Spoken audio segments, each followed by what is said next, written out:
Hey guys, Liz here. I'm going to talk to you a little bit about this cool edible oil paints technique that my friend Amber Adamson told me about. It's a very cool way to use color with stencils, and she talks about it in a little post that she did on Facebook, and I did a post about it on my Facebook and blog, and some people had some questions about it, so I'm going to go over it. So you take a little bit of your edible food coloring. I get mine from the Sugar Art, and you combine it with a little bit of vegetable shortening or Trex if you're from the UK.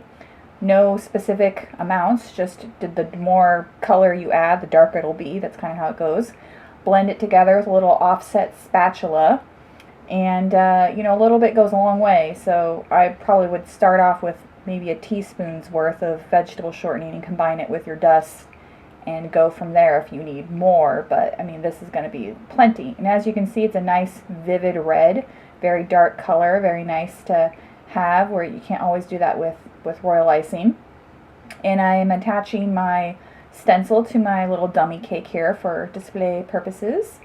And I just use my offset spatula, and I'm just going to put it right over the stencil. I just taped the stencil on. That's how I do it usually. So you can attach your stencil however you feel like you want to do it. And then I'm just scooping up our little ACP, as Amber has aptly named it, her Amber's cream, powdered cream method. And I think that's a cool name for it. And I'm just scooping it on there and putting it on the stencil, applying it not super thick because I'm just going to kind of scrape it off, as you can see.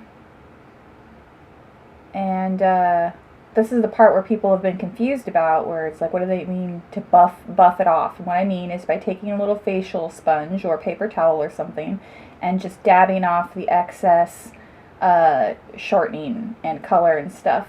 And it does make it lighter, but this basically makes it so that you're not going to smear your color and stuff.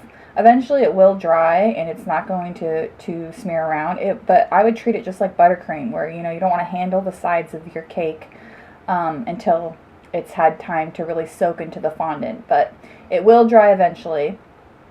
But I kind of like the look of the thicker shortening, so you could just keep it on thick like this if you wanted to. You just have to be really careful about touching it with your fingers and stuff, because it's just like regular oil paints where it's oil based, so it's not going to dry like a water based product would. Another thing I really like about this ACP method is you can use this on modeling chocolate, which I don't know about you guys, but I've had some really hard times trying to figure out ways to color my modeling chocolate without it being streaky or settling into the grooves and stuff of the modeling chocolate.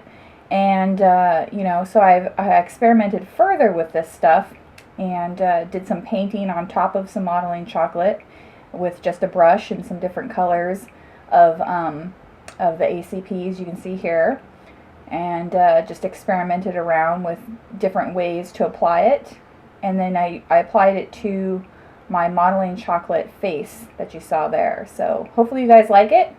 Give it a try. I want to see what you guys can do with this ACP method, and leave your comments down below as usual, and I'll try and answer as many of your questions as possible. Talk to you guys later.